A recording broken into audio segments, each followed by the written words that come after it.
এবং আগামীকাল অর্থাৎ আজ সেখানে রাত্রি যাপনের পরে আগামীকাল তার যে সকল কর্মসূচি রয়েছে সেই কর্মসূচিগুলো তারা পালন করবেন। তো দর্শক, আবারও একটু জানাতে চাই, আবারও একটু বলতে চাই দর্শকদের মনে, যারা এতক্ষণ ধরে হয়তো আমার সাথে কানেকশানে ছিলেন না, তারা নাও বুঝতে পারেন যে কেন তারেক রহমান নিজে সরাসরি সাভার জাতীয় স্মৃতিসৌধে ফুল দিলেন না, সে বিষয়টি একটু পরিষ্কার করতে চাই। মূলত সূর্য অস্ত যাওয়ার পরে জাতীয় স্মৃতিসৌধে ফুল দেওয়ার, সূর্য অস্ত যাওয়া থেকে সূর্য উদয়ের আগ পর্যন্ত জাতীয় স্মৃতিসৌধে ফুল দেওয়ার যে নিয়ম, সে নিয়মটি নেই, যে কারণেই তিনি স্বহস্তে আর ফুল দিতে পারেননি। তিনি কিন্তু সঠিক সময়ে তার যে পরিকল্পনা ছিল সেই পরিকল্পনা অনুযায়ী আজ সন্ধ্যার মধ্যেই জাতীয় স্মৃতিসৌধ সাভারে অর্থাৎ বিকেল নাগাদ সাভার জাতীয় স্মৃতিসৌধে পৌঁছে সেখানে শ্রদ্ধা অর্পণ করার পরিকল্পনা ছিল এবং সেই অনুযায়ী সব কিছু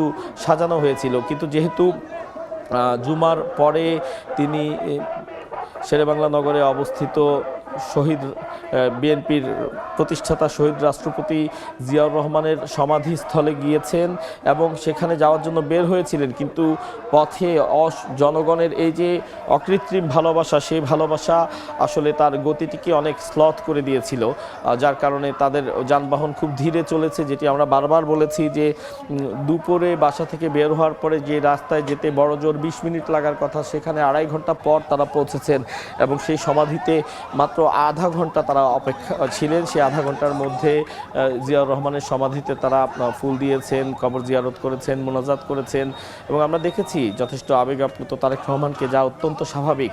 পিতার সমাধিস্থলের সামনে দাঁড়িয়ে আসলে কোনো সন্তানই আবেগমুক্ত থাকতে পারেন না এবং তার আবেগ আরও অনেক অনেক অনেক গুণ বাড়তি থাকার একটি অন্যতম কারণ যে তিনি দীর্ঘ 19 বছর পর পিতার সমাধিস্থলে গিয়েছেন এবং পিতার জন্য, পিতার কবরের সামনে দাঁড়িয়ে সন্তানের দোয়া করার যে একটি লালিত ইচ্ছা, সেই লালিত ইচ্ছা কিন্তু দীর্ঘ 19 বছরে তার অসংখ্যবার ইচ্ছে থাকা সত্ত্বেও তিনি সেটি আসলে পূরণ করতে পারেননি, কারণ সে ধরনের পরিস্থিতি ছিল না। তিনি নির্বাসিত জীবনযাপন করতে বাধ্য হয়েছেন এই দীর্ঘ 17 বছর এবং 17 বছরের আগের 2 বছরেও তিনি দেশে থাকা সত্ত্বেও কারাভোগ করেছেন। তাকে নানা নির্যাতনের কারণে শারীরিকভাবে তিনি সুস্থ ছিলেন না। সব মিলিয়ে তিনি আসলে সেই সুযোগটি আর পাননি।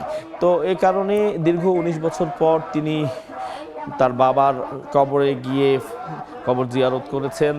সে সময় তিনি আবেগাপ্লুত হয়ে পড়েছিলেন, আমরা দেখেছি তাকে রুমাল দিয়ে চোখ মুছতে এবং তারপর আধা ঘন্টা সেখানে থেকে আধা ঘন্টা পর তারা সেখান থেকে রওনা করেন, বিকেল 5টা নাগাদ রওনা করেন এবং আপনারা জানেন যে বিকেল 5টা নাগাদ রওনা করলেও কিন্তু সাভার জাতীয় স্মৃতিসৌধ 35 থেকে 40 মিনিটের মধ্যে গাড়িবহর পৌঁছে যাওয়ার কথা, কিন্তু সেই পথটুকু পার হতে তাদের সময় লেগেছে 5 ঘন্টারও বেশি। 10টায় তারা সেখানে পৌঁছান এবং 10টায় পৌঁছানোর পরে আমরা দেখেছি তারেক রহমান তিনি বাস থেকে নেমে আসেন, নেমে সাভার জাতীয় স্মৃতিসৌধের, যেহেতু সন্ধ্যার পরে ফুল দেয়া নিষেধ, তিনি সেখানে আর সহস্তে ফুল দেননি। সন্ধ্যার আগেই জনাব তারেক রহমানের পক্ষ থেকে, বিএনপির পক্ষ থেকে স্থায়ী কমিটির সদস্য মঈন খান এবং গয়েশ্বরচন্দ্র রায় তারা ফুল দিয়েছিলেন। এর মাধ্যমে আসলে তার পক্ষ থেকে যে শ্রদ্ধা জানানোর অংশটি, সেই অংশটি সন্ধ্যার আগেই শেষ হয়ে গিয়েছিল। তারপরেও তিনি সশরীরে সম্মান জানাতেই এই জাতীয় স্মৃতিসৌধে আসেন এবং এখানে জাতীয় স্মৃতিসৌধের বিষয়টি এমন যে এখানে পৌঁছালেই জাতির যে বীর শহীদ তাদের প্রতি শ্রদ্ধায় অবনত হয়ে যায় একজন প্রত্যেক মানুষ এবং স্বাভাবিকভাবেই মন আসলে অত্যন্ত আবেগ আপ্লুত হয়ে যায় সেই শহীদদের কথা চিন্তা করে, যাদের আত্মত্যাগের বিনিময়ে আমরা স্বাধীনতা পেয়েছি, যাদের আত্মত্যাগের বিনিময়ে আজ আমরা স্বাধীন রাষ্ট্র হিসাবে, স্বাধীন রাষ্ট্রের স্বাধীন মানুষ হিসাবে চলাফেরা করতে পারছি। গাড়িবহরটি এখন জাতীয় স্মৃতিসৌধের যে গেট, সেই গেটের মুখে চলে এসছে, অর্থাৎ সেই গাড়িবহরটি এখন বের হয়ে যাবে এবং গাড়িবহর বের হয়ে রাজধানীতে অর্থাৎ ঢাকায় ফেরত আসবে এবং আমরা যতটুকু জানি স্বাভাবিকভাবেই অনেক রাত হয়েছে, আজ নিশ্চয়ই আর তারেক রহমানের কোনো কর্মসূচি নেই, তিনি এখন বাসায় ফেরত যাবেন। গুলশানে বেগম জিয়ার বাসা ফিরোজা, সেই ফিরোজার পাশে তার একটি বাসভবন আগে থেকেই প্রস্তুত করা হয়েছিল। গত রাতেও তিনি সেখানেই অবস্থান করেছেন।